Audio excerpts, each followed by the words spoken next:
안녕하세요. 반갑습니다. 몹시 부담스럽게 왔습니다. 이 청직 훈련 주제가 뭐였죠?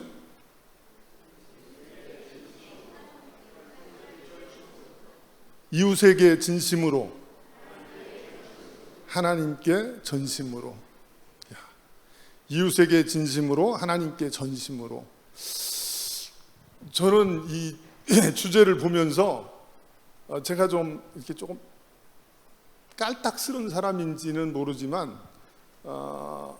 제가 신앙생활하면서 느낀 것 중에 왜 나는 교회와 가정과 사회에서 각각 다른 모습으로 살아가고 있는가 하는 부분에 있어서 굉장히 고민을 많이 했어요. 그렇게 하다 보니까 이 주제를 보면서 다시 한번 제가 느끼게 되는 거예요. 그런 고민 중에서 제가 기업을 하면서 직원들한테 직원을 가족처럼, 직원은 주인처럼 이 말 맞지 않습니다 하고 공개적으로 이야기했어요. 제가 안 되니까 그게. 그래서 여러분들도 주어진 8시간만 최선을 다해 주세요. 사업을 해보니까 실질적으로 24시간 풀타임으로 거기에 매달리게 되는 거죠. 그 직원들이 어떻게 24시간을 다 매달릴 수 있겠어요? 그리고 내 아들이, 내 가족에 무슨 문제가 있으면 만사를 제껴놓고 그 자녀를 구하기 위해서 최선을 다할 텐데 직원들이 무슨 일이 있다고 해서 내가 그렇게 할 수 있는가? 그거 잘 안 되더라고요. 그래서 오늘 주제대로 이웃의 진심으로, 하나님께 전심으로 이 주제에 맞는 여러분들의 삶이 되기를 참 소원하면서 제가 이 자리에 서게 된 동기부터 좀 말씀을 드려야 될 것 같아요.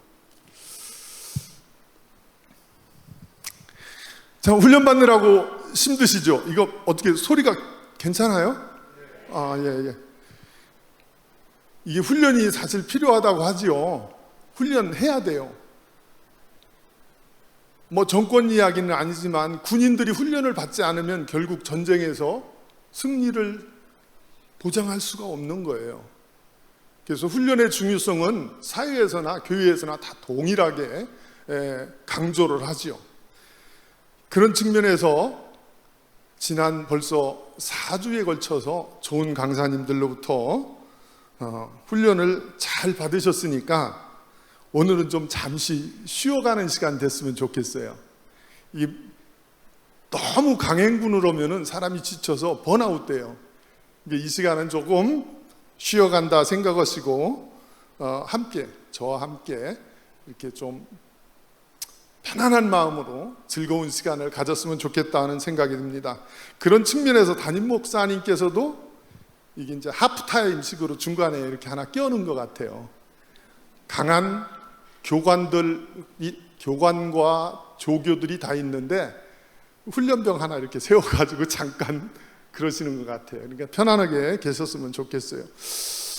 김양태 목사님 전화를 받고 제가 왜 예라고 밖에 대답을 못하는지 전화 끊고 나서 너무 후회했어요. 왜 예라고 밖에 못해요? 우리 목사님도 아니셨는데. 그 후회를 하고 계속 마음 졸여 있다가 전화를 드려야 되겠다. 그런 상황 속에서 전화가 또 왔어요. 또 왔는데 장로님 지난번에 6월 며칠이었는데 7월 2일로 날짜를 변경해도 되겠습니까? 그러시더라고요. 그래서 근데 그때도 동일하게 예가 또 나오는 거예요. 날짜는 관계없는데 제가 조금 가능할지 모르겠습니다. 제가 능력이 없어서. 그랬더니 걱정하지 마시고 삶을 그대로 이야기하세요. 이렇게 말씀하셨어요. 그래서 제가 교관이 아니기 때문에 교관은 결국 사관학교를 나오든가, 사관학교 나온 사람들이 교관하잖아요.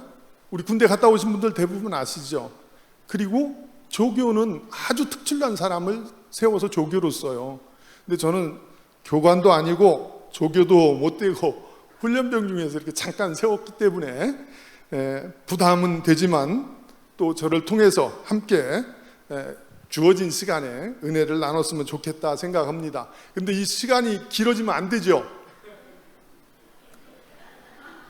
그 명랑 운동에 왔다 생각하세요. 왜 그러냐면 하다가 비 오면 접어야 되고 또 그렇잖아요. 좀 즐거우면 좀 더 할 수 있고 그래요. 근데 오늘 하여튼 제가 시간 내에 마치도록 그렇게 하겠습니다. 제가 이제 그 사업을 하고 있어요. 그 사업하게 된 동기는 조금 이따 제가 한 번 더 말씀드릴 거고, 그 사업 중에서 한 10년 전부터 저희 회사에 그 음향 영상 사업부를 새롭게 만들었어요. 그게 지금은 CDMB가 아니고 DR시스라는 회사예요. DR시스에서 음향과 영상을 합니다. 방송실 혹시 제가 이렇게 자료 뭐 별건 아니지만 한번 띄워줄 수 있어요? 예, 이게 빛의 삼원색이에요. 빛의 삼원색. 세계의 삼원색하고 좀 다르죠. 그래서 요 빛의 삼원색이 뭐냐면 RGB 해가지고 레드, 그린, 블루 이 세 가지 색상이 결국은 모든 색감을 재현해내는 거예요. 지금 이 디스플레이가 여기 있는데 여기에 도트가 하나씩 다 박혀 있어요. LED에 도트가 다 하나씩 이렇게 박혀 있는데 도트의 크기에 따라서 2mm냐, 2.4mm냐, 2.5mm냐, 3.0이냐, 4.0이냐 해서 가격대도 다르고 그래요. 그리고 그 도트 안에 이 RGB라는 칩이 들어가 있어요. 세 가닥이. 이 RGB 세 가지 요 색상을 구현해낼 수 있는 게 요 칩이 정상적인 자기 기능을 발휘하면은 제대로 색감이 나오는 거예요. 이제 이거 지우시고요. 다시 제가 이제 오래 전부터 저는 그걸 제 마음에 새기면서 있었던 비슷한 그림이 있어요. 그거 한번 좀 넣어주시겠어요? 네. 나의 신앙의 삶의 3대 요소다. 이렇게 하고 제가 생각하면서 왔던 거예요. 이게 뭐냐면 예배와 봉사와 헌신이에요. 이 세 가지가 균형을 잘 잡아간다면, 제가 한 10여 년 전부터 이렇게 새롭게 시작한 사업하고 이게 매칭이 되더라고요. 제가 가지고 있던 거하고. 요 중에서 아까 보여줬던 그 RGB 세 가지 칩 중에서 하나가 나가게 되면 여기에 이제 뻘겋게 나와요. 또는 그린색이 나오든가 아니면 세 개가 다 나가면 까맣게 되든가 이렇게 돼요. 근데 제가 자신이 예배와 봉사와 헌신 이 세 가지를 늘 모토로 가지고서나 예배 중심적인 생활, 그리고 맡은 일에 최선을 다하기 위해서 봉사하는 직분에 대한 봉사, 헌신은 결국은 소유의 헌신이에요. 하나님이 결국 주신 거지만 그걸 내 걸로 생각하는 게 100% 저도 그래요. 다 제 거라고 생각을 해요. 그 내 것을 드리는 헌신, 요 세 가지가 제대로 균형을 잡고 가면은 이 LED 전광판이 제대로 색감을 비추듯이 신자로서 바른 하나님의 빛을 발하면서 살 수 있지 않느냐 하는 게 제가 가지고 있던 거고, 이 사업하면서 이게 느낌이 오더라고요. 그런데 중요한 것은 봉사나 헌신 쪽으로 너무 집중하다 보면은 교만해질 수가 있어요. 자기가 드러나요. 그래서 예배에 더 집중을 해야 돼요. 그래서 그런 측면에서 보면 예배를 어떻게 집중하겠느냐, 물론 하나님 앞에 드리는 예배는 집중이 돼야 되겠죠. 그런데 보일 수 있는 거, 우리가 교회에서 볼 수 있는 것은 결국은 공예배 참석을 얼마나 정성껏 하느냐는 부분도 드러나지 않나 이렇게 생각을 해요. 그래서 사실 통상적으로 저희 교회 같은 경우에는 한 8번 정도 예배가 있어요. 주일날 2번, 수요일 날 한 번, 금요일 날 한 번, 새벽 기도 5번. 그렇게 해서 한 8번 정도 있어요. 9번 정도 있어요. 9번. 9번 중에서 제발 좀 직분자들은 성전에 오는 것을 자주 와야 되겠지만 부득이 하더라도 과락은 하지 마라. 과락. 9번 중에 과락은 안 하려면 최소한 6번은 나와야 돼요. 6번. 과락하지 말고 100% 다 못 나오더라도 예배는 꼭 그렇게 했으면 좋겠다는 이야기를 많이 하게 됩니다. 제가 말씀을 한 구절 이렇게 띄웠습니다. 이게 요한 3서 1장 2절입니다. 같이 한번 봉독하겠습니다. 사랑하는 자여, 내 영혼이 잘됨 같이 내가 범사에 잘되고 강건하기를 내가 간구하노라. 이 말씀 중에 보면 내 영혼이 잘됨 같이, 내 영혼이 잘됨 같이 범사가 잘되고 강건하기를 원한다고 그랬어요. 사도 요한의 말씀이죠. 그럼 우리는 이 말씀을 보면서 저는 왜 우리는 육체에 집중해서 투자를 하면서 영적인 투자는 게을리 하는가 하는 부분이 저한테도 좀 왔어요. 그래서 우리 육체적으로 막 투자하잖아요. 좋은 거 먹으려고 하고, 맛있는 거 먹으려고 하고, 좋은 옷 입으려고 하고, 아주 좋은 곳에 가서 운동하려고 하고, 그렇게 해서 육체에 대해서는 많이 투자를 해요. 근데 영적으로 그러면 우리는 어떻게 투자를 하고 있는가? 그 부분이 이제 좀 이렇게 좀 풀어가는 게 결국 성경 속에서 나와요. 그 다음 말씀 한번 보여주시겠어요? 같이 한번 읽겠습니다.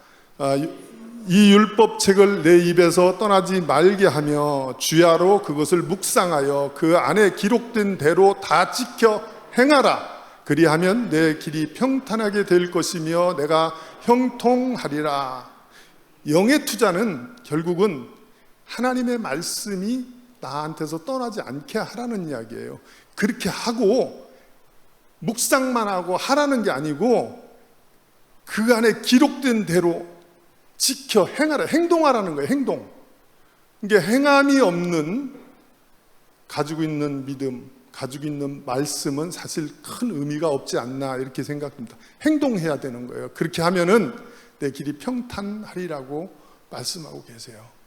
자, 그런데 이 말씀을 보면서 제가 이 성경에 보니까 재물 얻는 능력을 어디서 주느냐? 하나님이 주시더라고요. 하나님이. 제가 방송실에 말씀을 못 드렸는데 신명기 8장 18절에 보면 이런 말씀이 있어요. 혹시 띄울 수 있어요? 신명기 8장 18절. 안 되죠? 그럼 제가 읽겠습니다. 내 하나님 여호와를 기억하라. 그가 내게 재물 얻는 능력을 주셨습니다. 그러니까 여호와를 기억하라. 그가 내게 재물 얻는 능력을 주셨습니다. 고 말씀을 하셨어요. 이같이 하심은 내 조상들에게 맹세하신 언약을 오늘과 같이 이루려 하심이라. 그러니까 하나님이 재물 얻는 능력을 우리에게 주신다는 거예요. 그 주시는 것은 우리 조상들에게, 믿음의 선진들에게 이미 약속을 했다는 거예요. 근데 재물 부분에 있어서 또 제가 어릴 때부터 이렇게 딱 마음에 와서 해결받았던 부분이 또 있어요. 말라기 3장, 이것도 아마 없을 거예요. 말라기 3장 10절에서 11절 말씀을 보면서 하나님이 우리에게 재물 얻는 능력을 주셨구나 하는 확신을 갖게 됐어요. 제가 말라기 3장 10절에서 11절 말씀을 한번 봉독하겠습니다. 만군의 여호와가 이르노라. 너희의 온전한 11조를 창고에 들여 내 집에 양식이 있게 하고 그것으로 나를 시험하여 내가 하늘문을 열고 너희에게 복을 쌓을 곳이 없도록 붙지 아니하나 보라. 만군의 여호와가 이르노라. 내가 너희를 위하여 메뚜기를 금하여 너희의 토지 소산을 먹어 없애지 못하게 하여 너희 밭에 포도나무 열매가 기한 전에 떨어지지 않게 하리니. 11조는 결국 우리의 삶을 윤택하게 만듭니다. 제가 교관이 아니잖아요. 그러니까 이 정도 하시고 좀 편안하게 이제 넘어가겠습니다. 제 삶 속에서 영향을 미친 사람, 여러분도 다 있을 거예요.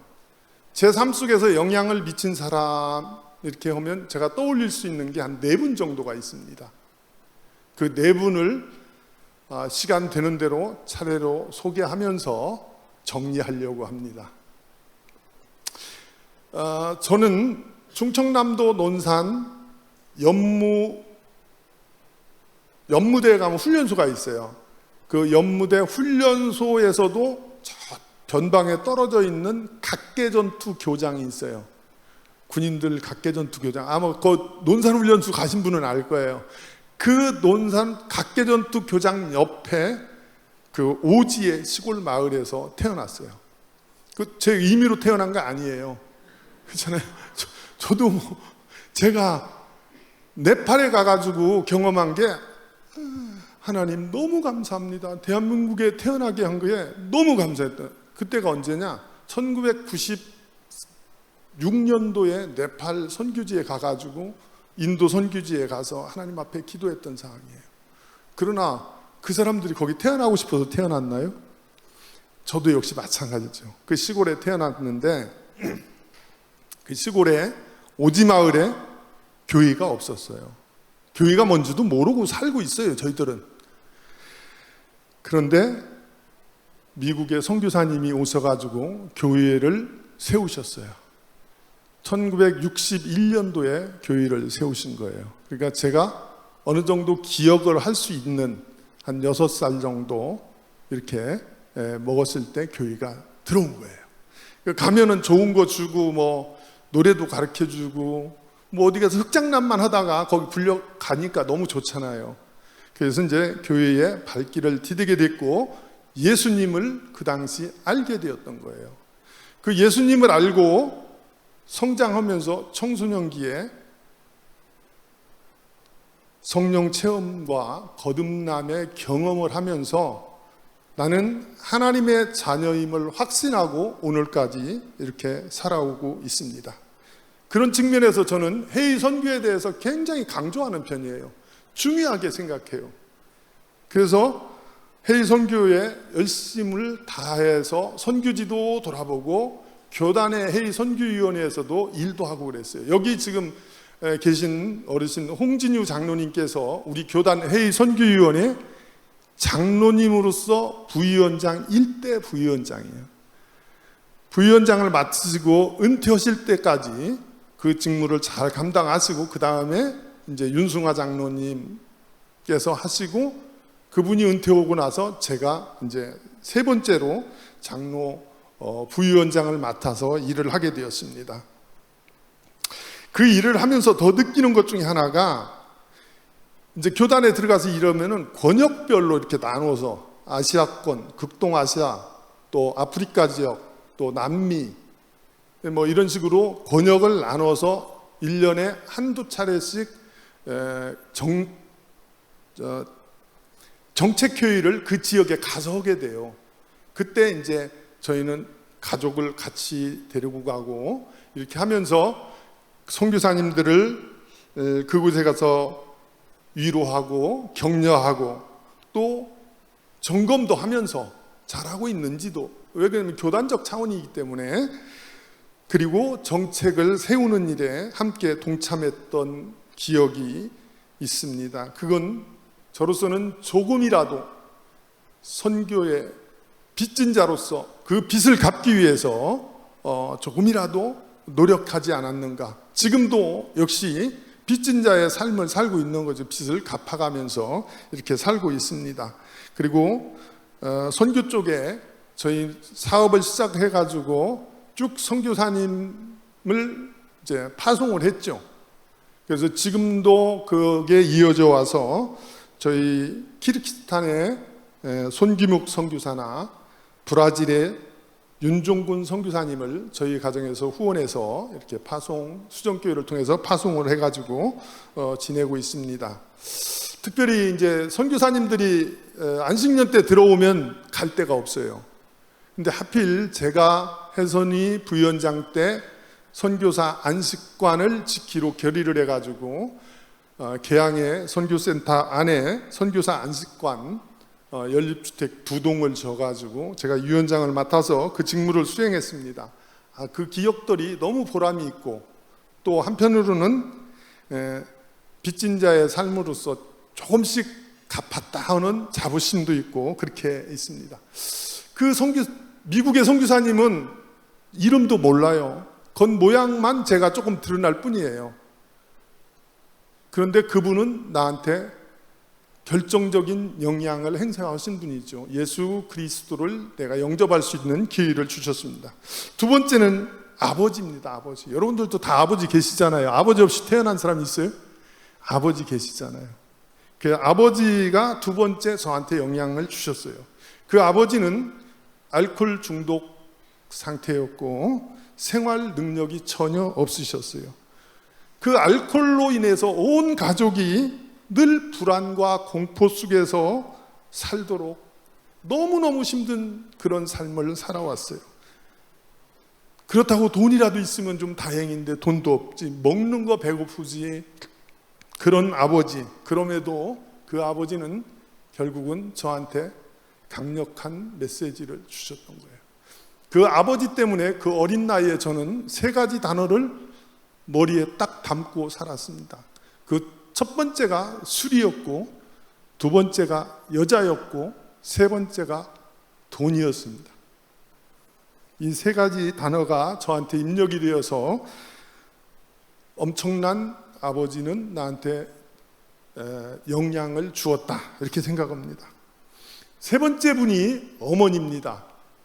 어머니는 너 나올 거 없이 엄청난 영향력을 자녀들에게 행사하고 있어요. 사회에서도 그렇고 종교적으로도 봐도 그렇고. 왜 그러냐면 제가 2019년도에 그 목회 데이터 연구소에서 그 앙케이트 조사한 걸 한번 봤어요. 당신의 신앙에 영향력을 준 사람이 누구인가라는 앙케이트에 보면은 대단히, 저는 처음에는 목사님 이렇게 나올 줄 알았어요. 근데 목사님, 또 선생님, 친구, 물론 있어요. 그러나 아주 밑에 있어요. 밑에 있고 월등하게 자리를 잡고 있는 분은 결국 어머니예요. 어머니. 그러니까 우리의 신앙이 결국 어머니를 통해서 이어가고 있다. 그걸 제가 느꼈는데 저 역시 마찬가지 우리 어머니 때문에 더더욱이 어머니의 신앙의 삶을 통해서 하나님의 성전을 돌아보는 걸 배우고 주의 종을 섬기는 것을 배우고 예배에 대한 것들을 배우고 그게 다 몸으로 이렇게 체득돼서 오는 거예요. 그래서 어머니가 저한테 그렇게 주셨는데, 어머니가 처음부터 예수 믿었느냐? 그건 아니에요. 시골에 교회가 없었기 때문에 예수를 몰랐죠. 어머니 30대 중반쯤 되셨을 때요. 그러니까 제가 30대 초중반 됐을 거예요. 제가 아마 한두 살 됐을 때 갑자기 어머니에게 중병이 왔어요. 중병. 그 당시 의학으로 고칠 수 없는. 그러니까 어머니는 생계를 책임지고 저희 가족들을 날품 팔아가지고 죽 끓여 먹이고 결국 어떻게 해서라도 살려보려고 하는데 중병이 왔어요. 그 중병이 와가지고 시골 우물가에서 갑자기 넘어지시는 거예요. 넘어지시고 이렇게 막 발을 털고 거품을 내뱉고 이러다가 또 일어나서 또 언제 그랬냐는 듯이 그러고, 어린 나이에 볼 때 집에서 불 때다가도 부엌에서 또 그런 일이 발생되고 어떻게 할 바를 모르는 거예요. 그게 몇 달 동안 이렇게 지속이 되는데 그 옆에 이제 동네에 사시는 분이 교회를 나가시는 집사님이 계셨어요. 지금으로 보니까 그분이 집사님이었어요.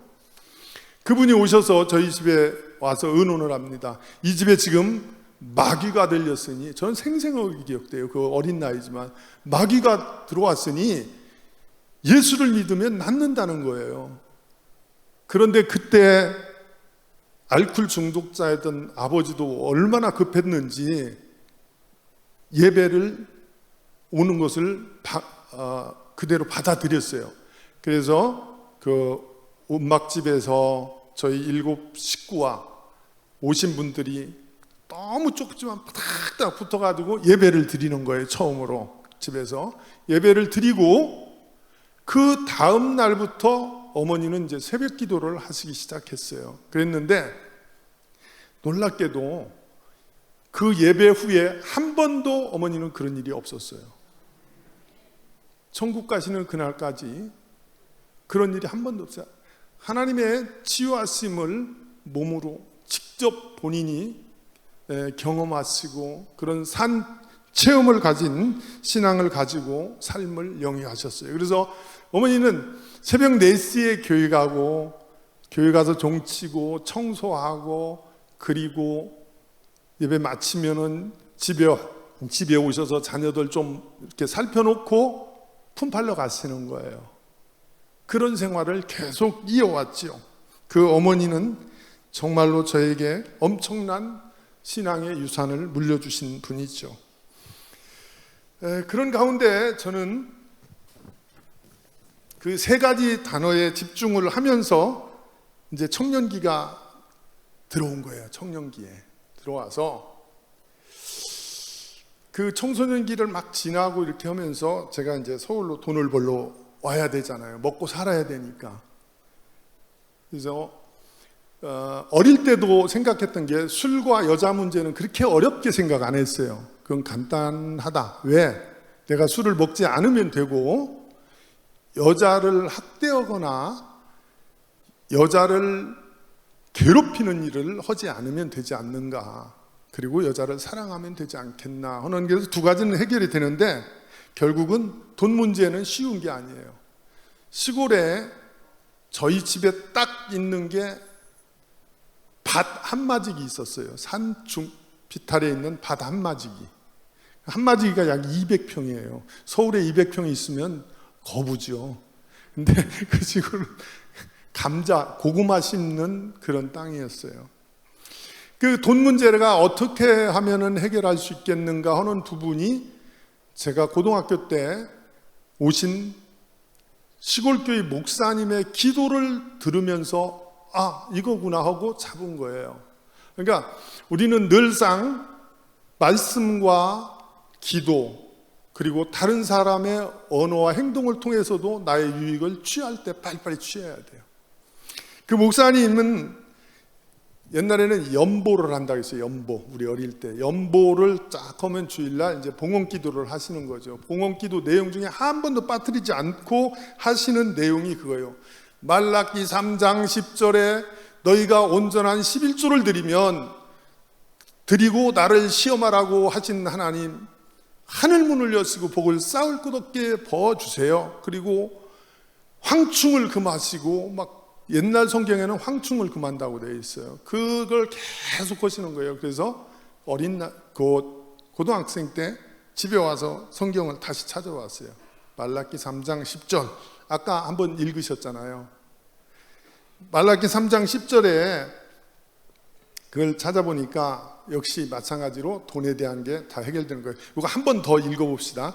만군의 여호와가 이르노나 너희의 온전한 11조를 창고에 들여 나의 집에 양식이 있게 하고 그것으로 나를 시험하여 내가 하늘 문을 열고 너희에게 복을 쌓을 곳이 없도록 붙지 아니하나 보라. 만군의 여호와가 이르노라 내가 너희를 위하여 메뚜기를 금하여 너희 토지 소산을 먹어 없애지 못하게 하며 너희 밭에 포도나무 열매가 기한 전에 떨어지지 않게 하리니. 잠깐만 놔둬보세요.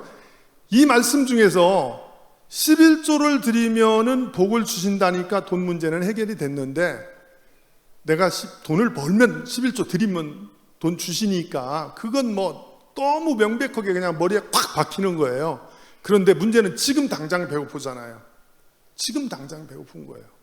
그런데 이 말씀 중에서 어디에 와서 또 꽂히게 됐냐면 기한 전에 떨어지지 않게 하리니 여기에 제 마음이 탁 가는 거예요. 그 200평 밭 한마지기에서 감자를 심어서 가을에 추수를 해가지고 집에 갖다 놓습니다. 7 식구가 그걸 먹기 시작하면 그 가을에 감자 고구마 캐는 시간이 9월, 10월 달, 10월 설이 오기 전에 11월 달 그쯤 돼요.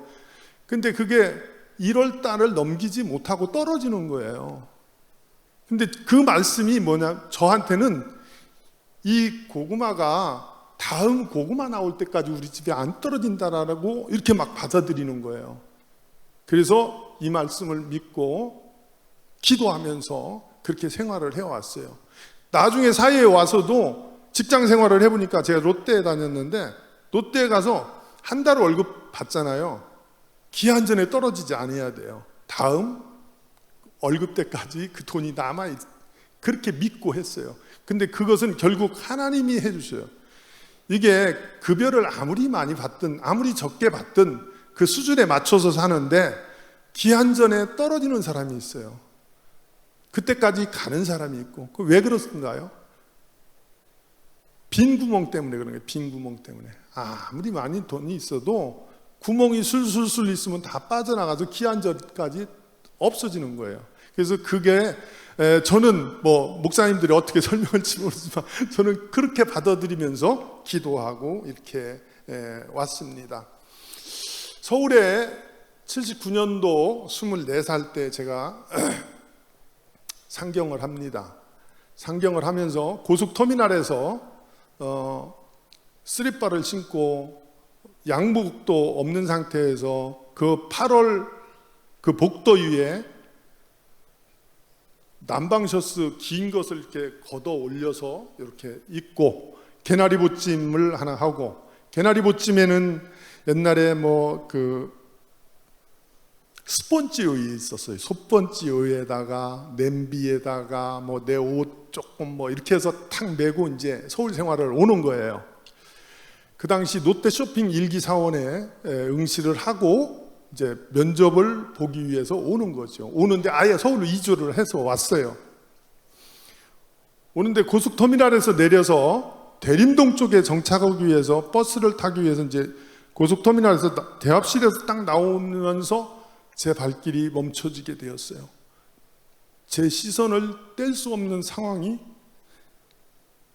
제 앞에서 벌어진 거예요. 그것은 곱게 한복을 차려입으신 분들이 예수 믿으세요 하면서 전단지를 주는 거예요.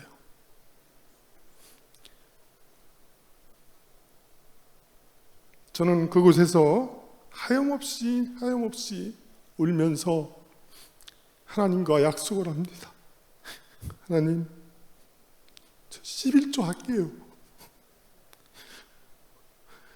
우리 어머니 생활전선에서 벗어나 저분들처럼 전도하고 하나님의 성전에 있게 제가 그걸 뒷받침하게 해주세요. 긴 시간 동안 발길을 멈추고 있다가 결국 이제 대림동에 정착을 하게 됩니다. 죄송합니다. 그러면서 제 서울 생활은 시작됐는데 결국은 네 번째 또 저한테 영향을 준 사람을 또 만나게 돼요. 그분이 지금 현재는 수정교회 원로 목사님으로 계시는 조일래 원로 목사님이십니다. 대림동에 와가지고 정착하면서 어머니도 그때 이제 제가 모시고 왔는데 10만 원에 3만 원짜리 이렇게 부엌으로 들어가는 방을 얻고 교회를 어딜 갈 건가 하는데 어머니가 그 길 건너 저 교회를 가자고 하셔요. 그래서 갔어요. 갔더니 20평 홀에 성도들이 그때 예배 드리는 분들이 하여튼 몇십 명, 뭐 20, 30명은 좀 더 됐나, 뭐 하여튼 그 정도 별 인원이 없었어요. 그런 상태에서 그 교회에 등록을 하고 오늘까지 이제 44년을 지내게 되었습니다. 그런 과정 속에서 모든 걸 하나님께서 인도하심을 저는 철저하게 느끼고 또 불평하고 감사하고 이렇게 지내왔습니다. 그런데 제일 문제는 그 작은 교회에서 성전을 건축했어요. 대림동에 성전을 건축을 해가지고 200평 대지 위에다가 500평 건평을 약 500평 건축을 건축하니까 그때부터 건물이 전도를 하는 거예요. 사람이 전도하는 게 아니고 건물이 그냥 전도를 해요. 그래서 우리 교회에 갑자기 의사 선생님도 오시고 대학 교수도 오고 중견회사 중역분들도 오시고 사업하시는 사장님도 오시고 막 이렇게 하셔요. 그러면 이 작은 교회에서 앞장서 막 일하면서 장로님이 안 계시니까 뭐 위원장을 이렇게 맡잖아요. 선교위원장, 뭐 재정위원장 막 이렇게 맡아서 일했던 30대 초반 저 같은 경우, 그분들이 예전에는 이제 신방을 많이 다녔어요. 신방을. 그러니까 새로 좋은 분들이 오니까 목사님도 얼마나 신이 나겠어요. 그래서 1년에 뭐 충계시방, 신방, 뭐 추계신방 뭐 이렇게 막 신방이 계속 오시는데 그 집사님들이 저희 집에 오셔가지고 너무 실망을 하시는 거예요. 그게 저한테 너무 큰 부담이 되는 거예요. 그 부담과 조일래 목사님이 되셨죠. 그때 목사님이 저한테 사업을 계속 권유하는 거예요. 그런데 제가 롯데에 있으면서 사업할 수 있는 능력이 전혀 안 되는데 사업을 하라고 그러죠. 그 집사님들이 우리 집에 오셔서 실망하는 모습을 제가 막 딱 몸으로 이렇게 느끼잖아요. 부엌으로 들어가는 방 한 칸에 있으면서 1988년도 올림픽을 유치하는데 14인치 TV 한 대 놓고 교회에서는 막 위원장이라고 막 열심히 일하고 있잖아요. 그분들이 우리 집에 신방에 올 때는 괜찮은 사람, 젊은 정말 좋은 일꾼 하고 왔는데 와서 보면 사람이기 때문에 굉장히 실망하시는 것 같아요. 그런 것들이 부담이 돼서 교회를 떠나기로 마음을 먹었어요. 목사님의 사업 권유와 그 시선 때문에 떠나기로 했는데 한 주를 다른 데를 가려고 보니까 못 가는 거예요. 제가 못 가요. 그 못 간 것은 결국은 그 교회에 쏟아는 너무 많은 정성, 어떻게 보면 헌신이 그냥 딱 내려놓고 사람이라서 가야 되는데 안 되더라고요. 우리 목사님이 저한테 30분까지인가요? 30분까지예요? 그래서 이 사업을 하라고 막 한 이유가 그거예요. 이 집이 옥합을 너무 많이 깨는데, 모든 옥합을 다 깨는데 보시기에 선교에 좋은 역량을 갖고 있는데 직장 생활에 갖고는 한계가 있다는 거예요. 한계가 있으니 사업을 해서 선교 사업에 좀 힘을 보태라. 그런 측면에서 막 강요를 하는 거예요. 저는 근데 할 수가 없죠. 근데 그 당시 보면 제가 900만 원짜리 월세 전세방에 있었어요. 목사님이 저한테 최종적인 얘기는 고집사님은 다 까먹어도 100만 원밖에 더 까먹냐. 왜? 다 아셔요. 그 800만 원은 주택은행 빚인데 당신 돈 100만 원밖에 없지 않느냐. 그러면은 직장생활 10여 년 가까이 해가지고 왜 100만 원밖에 없겠어요. 저는 주택 임대차 보호법이 생기기 전에 막 주택 전세금이 막 널뛰기를 할 때 주택이 내가 사는 거처가 200만 원 올려달라면 400만 원 빚을 내서 200만 원은 건축원금을 하고 200만 원 올려주고 300만 원 올려달라면 600만 원을 빚을 내가지고 300만 원 건축원금하고 집값 300만 원 올려주고 이렇게 살았어요. 그러니까 실질적으로 보면은 100만 원밖에 없는 거예요. 나머지는 빚이고. 그리고 들이다 못 들여서 아이들 주택 대학 등록할 때 갈 수 있는 장학 증서까지 다 갖다 드렸어요. 아무것도 없어요. 대학 증서를 드리니까 목사님이 저보다 나이 많은 집사님들을 모아가지고 이걸 받아야 되냐 말아야 되냐 의논했다는 거예요. 근데 결론은 받자는 사람과 받으면 안 된다는 사람으로 갈라졌지만, 결론은 일단 하나님께 드린 거니까 받자.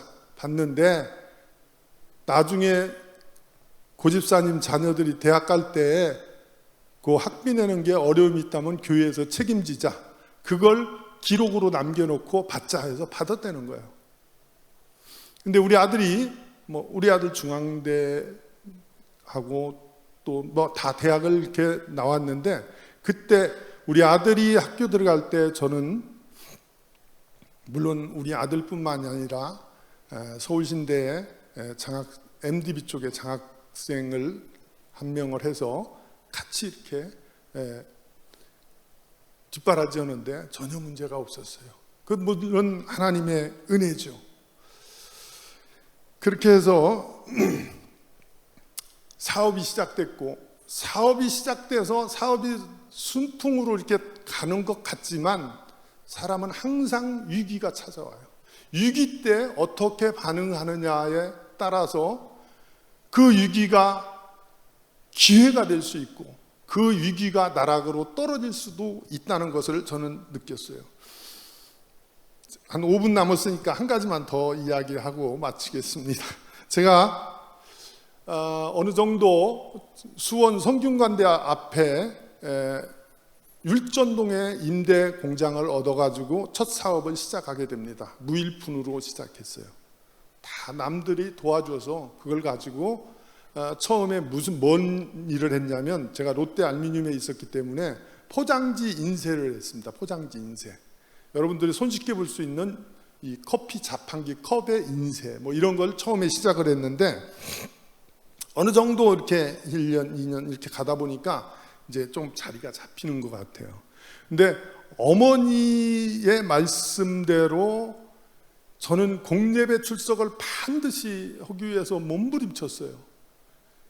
그 율전동에서 대림동까지 지하철을 타고 오면은 타고 오는데 한 30분, 40분 걸리고, 그 율전동에서 걸어 나오는데 새벽에 30분 정도 걸려요.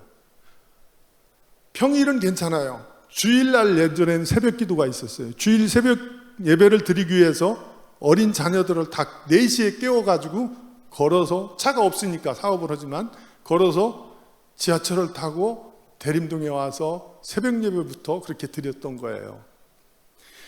공예배를 그렇게 참석을 하고 하는데, 수요일 날 하루는 이제 서울에 와서 사업이 이렇게 가다 보니까 지하실에 있던 게 1층으로 올라왔고, 1층에 있던 게 이제 아파트 11층 좋은 아파트, 어떻게 보면 그때 대궐 같은 집이에요. 우리 애들이 가서 막 펄떡펄떡 뛰고 난리가 나요.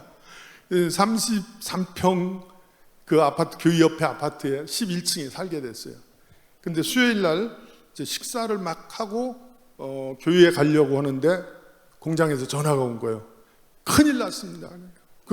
왜 그러냐 했더니 화재가 나가지고 전소가 됐다는 거예요. 이 전소됐다는 말에 저도 맥이 탁 풀리더라고요. 탁 풀리는데 본능적으로 제가 그렇게 행동을 했습니다. 가족들을 잠깐 오고 우리 간절히 예배하자. 그래서 먼저 예배를 드렸어요. 그때 예배하면서 하나님의 말씀을 아이들한테 준 게 시편 121편 1절 3절과 127편 1절 3절 말씀을 주었어요. 여호와, 우리에게 올 도움은 여호와 하나님밖에 없다. 그리고 아무리 우리가 몸부림쳐도 하나님이 지키지 않으면 모든 게 수포다. 그 어린 아이들한테 이야기를 했습니다. 너희가 지하실에서 너무 좋은 곳으로 왔지만 지금 다시 또 지하실로 갈 수 있다.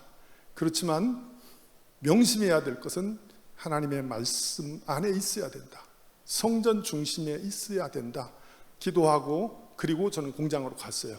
공장으로 갔는데 가니까 완전 전소가 돼가지고 너무 기가 막힌 거예요. 기가 막혀. 거기에 이제 주로 인화물질이 많으니까 그 주변에 연립주택 유리창까지 다 깨지고 그랬더라고요.